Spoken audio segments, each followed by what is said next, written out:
Pakita ko po sa inyo. Yan. Ganun po yung pagsara. Pindot lang ulit.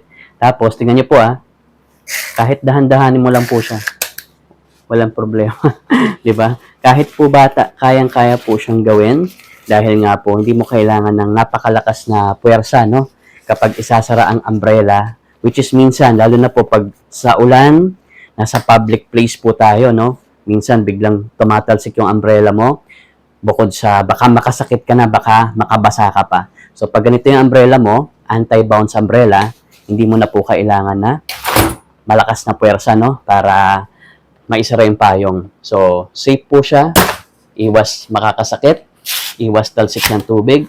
Pwedeng gamitin ng mga kids, no? Kaya naman itong ating anti-bounce, rain or shine umbrella, may UV protection, windproof, malakas na waterproof, makapal po siya, malaki yung canopy.